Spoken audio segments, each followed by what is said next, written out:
reaction rates. When we went into thermo, we were talking about spontaneous reactions. Those are reactions that happen naturally. They don't have to be forced. But it didn't say how long a spontaneous reaction was. It could be 2 seconds. It could be 500 years. Reaction rate answers the how long question. A reaction mechanism, we talked about that, is the steps by which a reaction takes place. So you're going to have like step 1, step 2, step 3. Now, for reaction A yields B, if we want to find the rate, it is going to be the concentration of compound A at a later time minus the concentration of A at a earlier time, or at your start time, and then over the difference between those two times. Or, to sum it all up with delta, the change in the concentration of A over the change in time. Now, sometimes they do give you rate and they give you time and ask you for the rate. Or they give you the amount and they give you the time, and so they'll ask you for the rate. And you just have to calculate it. It is going to be like a speed, but most of the time in here it is going to be, since this is the concentration of A, it is going to be molarity per second. Yes. Yes. Yay. I know. It's nice. So changing concentration per unit of time. This reaction that I have here at the bottom it actually has a name. It's called the Haber process.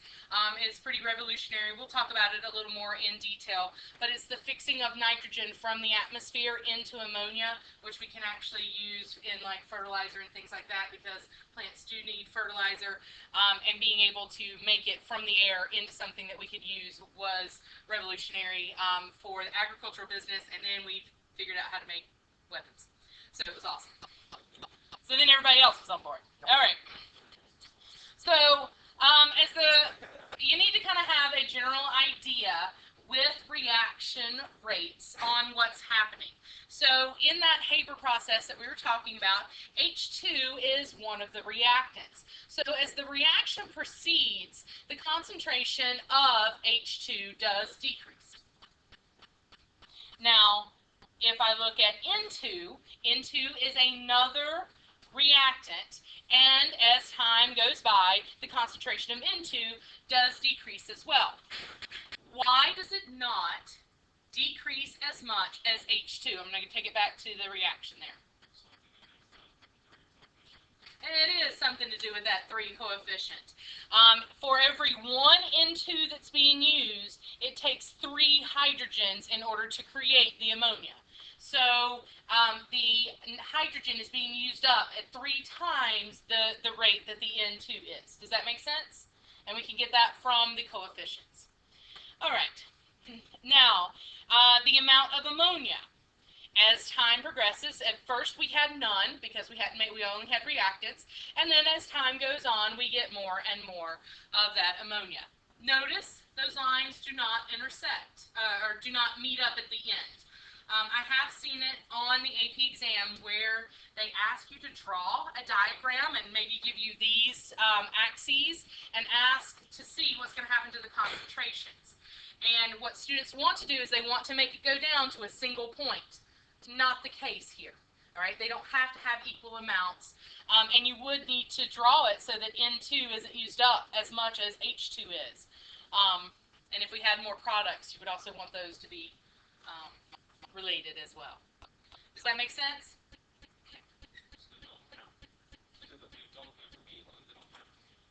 It would be a very rare thing if they all met at one point at the very, very end. I guess. Graphically pleasing to look at, maybe. I don't know about a perfect reaction.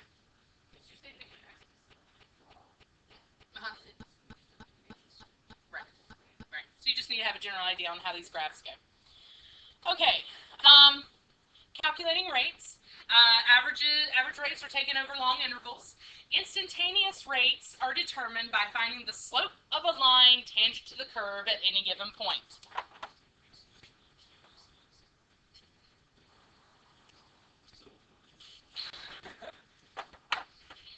That you need to remember.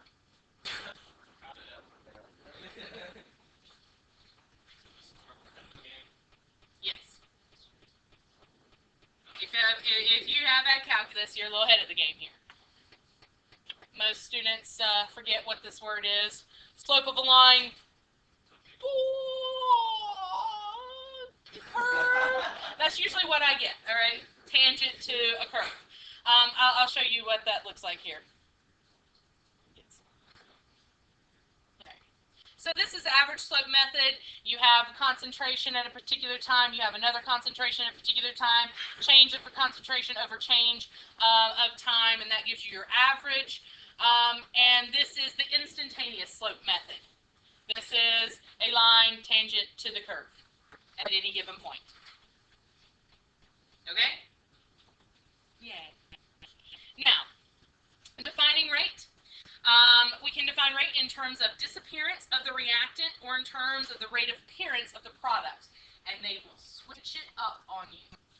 Okay? A lot of times they'll give you one of those and then ask you about another. And they'll do it maybe in the form of a table. And we know how well you all are at reading directions and the headings of tables. And without doing that, without reading the headings of the tables, you have no idea how to answer this question. Okay, so I'm putting that out there. You need to make sure you know what they're giving you the rate in terms of, because that will help you answer questions, and they can be very, very easy. So our example here with the Haber process. The disappearance, so that's why it is negative, of N2 is equal to the 3 times, or this one disappears 3 times as fast as N2. So H2 disappears 3 times as fast as N2, and ammonia appears, that's why it's positive, 2 times as fast as N2 disappears. Okay, so if you can look at it that way, they can give you some pretty good results. Easy questions, as long as you understand what they're giving you the rate in terms of. We create that equation, that give it to us, and then like they would just give us the equation. Yeah, you would have this reaction right here, and they might give you the rate of N2, and then ask you about the rate of NH3. Like they would actually give you a number for N2, and it would be doubled. Right.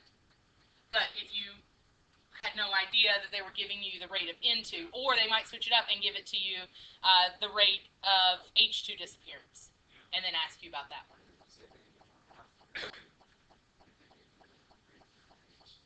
If they give you NH3, if they give you the rate of appearance of that, yes, it would be, for every one of these, 2 of these would appear, so it would be half that rate for N2. All right. So, again, basic stuff, but things that I find trip students up, okay, just because it can be very easy and you have to read. That's always hard. All right, reactions can be reversible, and we have to watch that, especially if they are reversible. That means we're going into equilibrium and things like that. Remember, equilibrium is equal rates, not equal amounts. Equal rates in equilibrium. So this one isn't necessarily to get into equilibrium, but it is coming to us pretty quickly here as we go through. So as products accumulate, they can begin to turn back into the reactants. Early on, the rate will depend only on the meow. All right, meow. Will depend only on the amount of reactants present, and that's really what we want to keep it as, to eliminate that other variable in there with the products we'll create. So we need to do these initial rate methods, and that's what it is called. We measure the reactants as soon as they are mixed. All right, and that's also what you'll be doing when we have our lab on this topic. So rate laws, 2 key points. The concentration of the products do not appear in the final in the rate law because it is an initial rate, and the order cannot be determined experimentally, or has to be determined experimentally, cannot be determined from the equation. And that's where I was talking about from our homework, where we had the equation SO2 plus O2 gives you SO3, and we had this thing balanced. And then I had you write the rate law that looked like this from Honors Chem. And then I told you that I would have to change things. This right here is called the order. All right? And it cannot be determined from the coefficients of the reactions unless this thing has like step 2. Low. And it's the rate determining step. Then I could. All right, but if I don't know that it is a reaction mechanism and it is the rate determining step, then I can't necessarily put that 2 in there. What I end up having to do is I have to solve for it experimentally, and maybe it's X and Y, and I have to solve for those. Okay, and again, that's what you're going to do in your lab, is you'll have a rate law expression, and you will have to figure out what the order of the reaction is, and that's the value of these little exponents. If the value, if the exponent is 1, it's an order of 1. If the exponent is 2, it's an order of 2. If the exponent is a 3, it is an order of 3. Okay. All right. Now, let me show you this as well, since we're talking about order. Sometimes they'll ask you, let's put this back here, and you don't have to write the one I did just here for simplicity's sake. What is the order of this reaction with respect to SO2? That means, what is the exponent for SO2? So the answer would be 2. Okay? If they ask for the order with respect to O2, it would be 1. If they ask, what is the order of the overall reaction, it is 2 plus 1, which would be 3. Okay? So, that terminology over with. All right. So, if I have this reaction, you'll find that the reactant, the rate only depends on the concentration of the reactants. So we write our rate law, R equals K, that's how they all start out, and it is the concentration of the reactants raised to some power.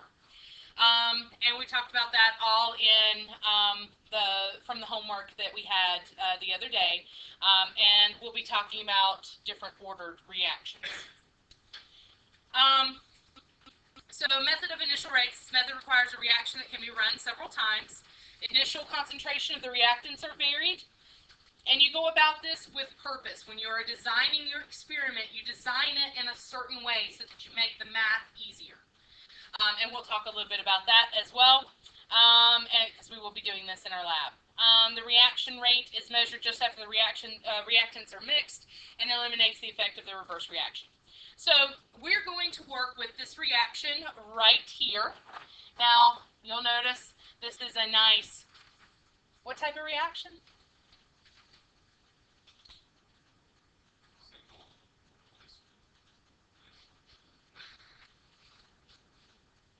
We worked a lot with them earlier this year. Redox. Remember, it's a nice balanced redox reaction. You got your H pluses to balance your hydrogens. You got your waters there to balance your oxygens. Okay. Mohi, all of that good stuff. All right. So when you get a reaction like this, you want to write the basic rate law expression. So R equals K. My R is over here, so I'll just write it right here. R equals K, and then the concentration of each of the reactants, and then you're going to put them to some power. NMP. We don't want to put O because then we could mistake that as 0, if we don't want to do that. Huh? Then there'd be nothing. I know. All right, so you write, that is your first step. You write the overall equation, and this is the one we're actually going to work with. They're going to come with some experimental data, or you are going to run an experiment several times. Okay, so this experiment was run 4 different times. These are the concentrations in molarity, and then we have the rate, which is in molarity per second. What we're going to do is, working with this data to figure out our rate law expression and the order of that reaction, is we're going to pick 2 reactions which have the concentrations of 2 of our reactants, because in here we have 3 reactants. 2 of the reactants are exactly the same. 2 and 3. Yes, you can do reaction 2. The bromate ion, it's 0.2 and 0.2, and the hydrogen ions, 0.1 and 0.1. We could definitely use those. I think for my example, I'm going to use 1 and 4. All right, again, reaction number 1, bromate's at 0.1, and reaction 4, it's at 0.1, and bromide ions are both at 0.1 in reaction 1 and 4. All right, I think I have that here. All right, and you could have used it with 2 and 3 as well. It would work exactly the same, just a little different numbers here for a little while. So what we're going to do, since we have this data, is we're going to take each reaction, we're going to divide them by one another. And I'm going to have to do this on the board. All right. So we're going to take, we decided reaction 1, and we're going to divide it by reaction 4. Now, when I say divide it, we're going to plug all the numbers into that rate law expression, and we're going to divide them.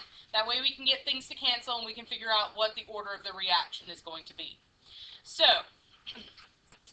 R equals K. I need to figure out what both of those are. So, let's see here. 8 times 10 to the negative 4, and is the reaction rate. It's just written over here. Okay. So, R is going to be 8.0 times 10 to the negative 4 equals K. I don't know what K is. I'm going to leave it there.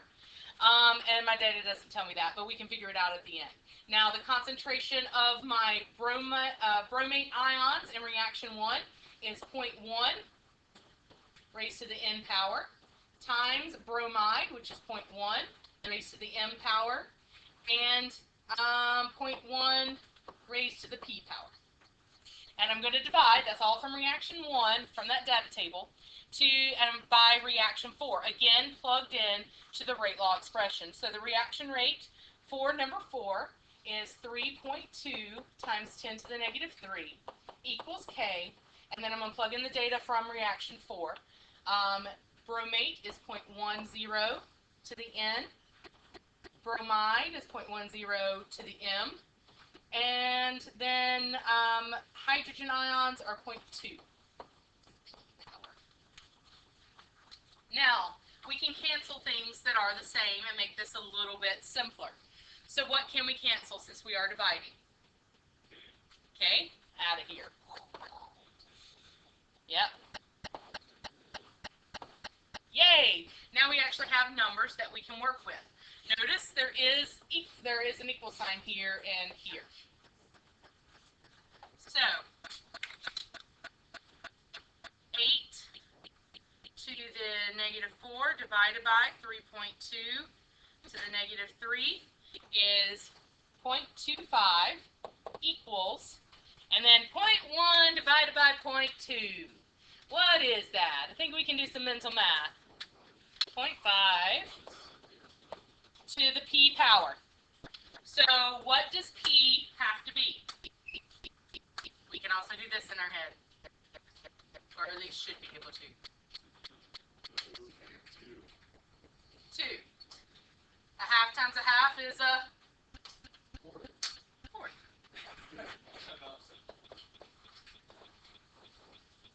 P is 2. All right? 1 down. Now, once that happens, what you're going to want to do is go ahead and in this equation here, you want to go ahead and change it to a 2. Because now it is no longer an unknown, and sometimes you don't have other reactions that cancel out, just in some of those more difficult problems, but it's okay because P is no longer an unknown. You can treat it like a number. Okay? All right, so now we have P. Now we just have to do N and M. So we're just going to do the exact same process, just with different experiments. So, let's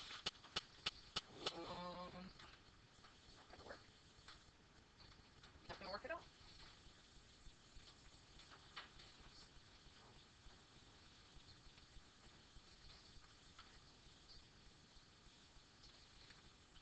Okay. Or not erase.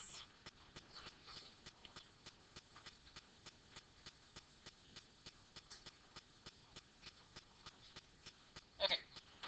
So now let's go back to the data, and let's get other things to cancel out. Again, if we can, let's try and get 2 to cancel out just different 2. Okay, you want to do reaction 2 and reaction 3, and that way bromide will be the only one that's different, and we can solve for M. So, okay, so we're going to take that, and we're going to do reaction 2 divided by reaction 3. And so plugging it into the rate law expression, 1.6 times 10 to the negative 3 equals K. Bromide ions are 0.2 to the N, or bromide is 0.1 to the M, and then this H is 0.1, and it is squared. Divided by reaction 3. Reaction 3 is 3.2, that's its rate, times 10 to the negative 3, equals K, times bromide ions, 0.20 to the N. This one is 0.20 to the M, and this one is 0.10 squared. So then we cancel. What cancels? Okay. And the last one, and the first one. Okay. So then it becomes a little more manageable. And I say that 1.6, I can do this in my head.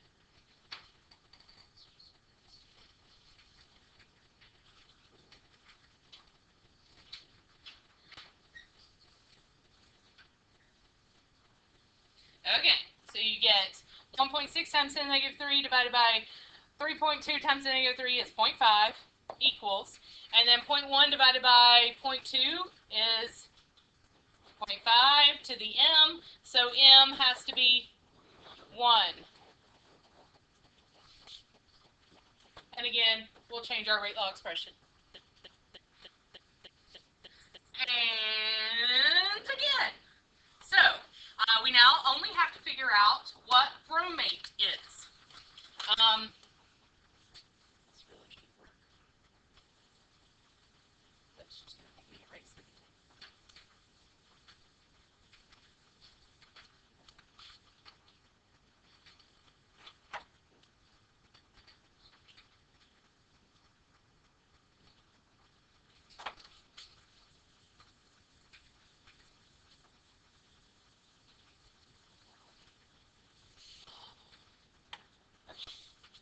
Alright, so we go back to our data, and we need to find where, if we can, and we don't have to, because we know what M and P are, if we can figure out and get bromide and hydrogen both to cancel out and just have bromate be different.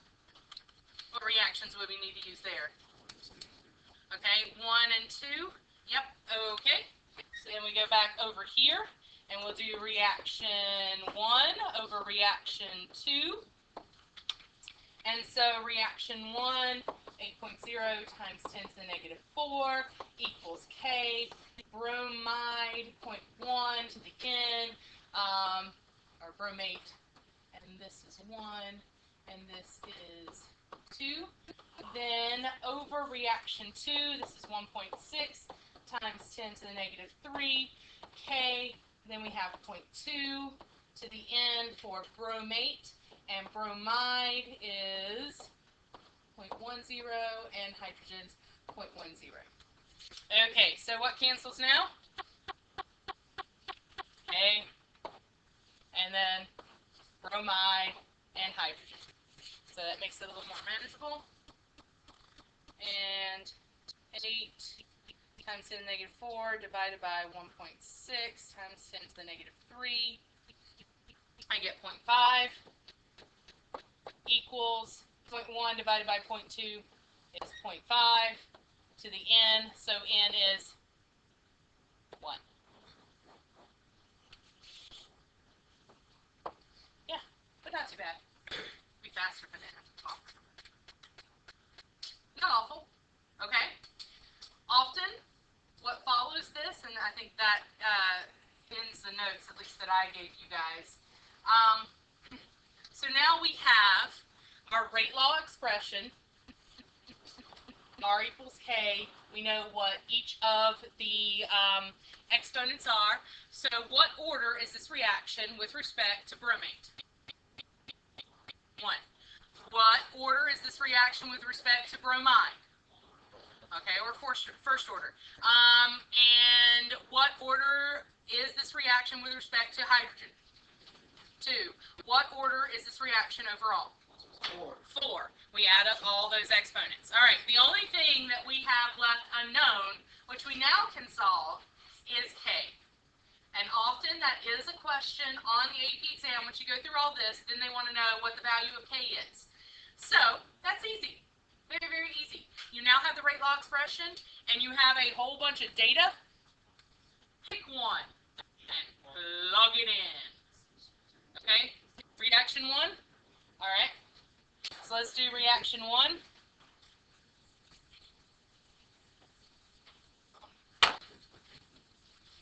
My erasing is. All right. So we're just going to take reaction 1. And plug everything in, except now we know what our exponents are. This is a 1. You don't necessarily have to write that. And this is a 1. And this one is 0.1 squared. All right. So now all we have to do, whoops, that's not at all what I was meant to go to. There we go. Now all we have to do is solve for K. So it's going to be 8 times 10 to the negative 4 divided by 0.1 times 0.1 times 0.1 squared. And I get 8. It's normally not a number like that, but it is 8 in this particular reaction. Okay? Easy enough. Just pick a reaction, plug everything in, solve for K, because that's the only unknown we have. And here's the thing. The next thing they ask is, what are the units for K? They usually don't, and K can change depending on the order of the reaction. The units for K. But it's easy to figure out. Rate is going to be molarity per second. K has to be there, all right? So we need to know its units there. Concentration, that's in molarity, and it's molarity to the first. Concentration, molarity. This one is molarity squared because of this, so we'd have molarity squared. All right, so I've got molarity per second.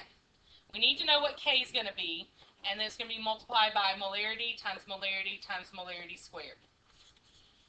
So, first off, what has to be on the bottom? Seconds, okay, because it's over here and we haven't seen it yet. So we know that's going to be on the bottom for this one. Now what? Okay, and so that gives me molarity to the fourth. Okay.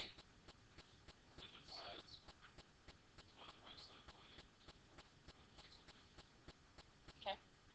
Or how many M's have to cancel out to get an M on top? Just one. 30. So on the bottom here, I didn't leave myself enough room to write. We need to get rid of 3 molarities, right? Okay. And nothing on top. So that's your units for K. Because if you multiply those two together, you get molarity per second. The one I circled are the units for K. I never rearranged the equation. I just thought through it. Yeah.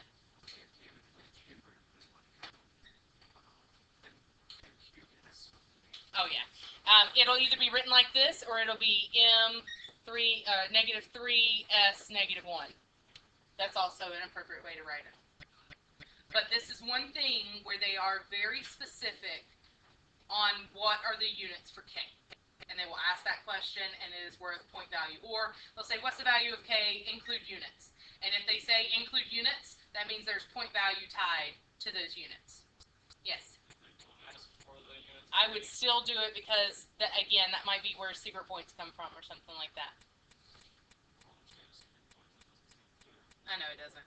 But that's why you get a class. Yes. So I can tell you all the secrets. Huh. No, your book is just a college chemistry book. All right. Are we okay? I'm gonna give you one to try, and then we'll really see if you're okay. All right?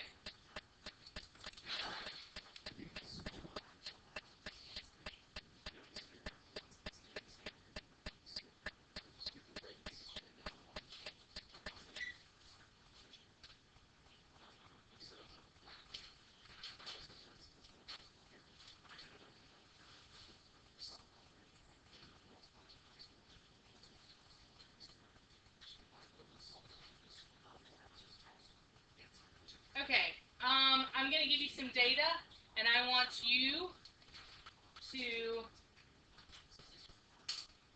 figure out the rate for that one, given this data.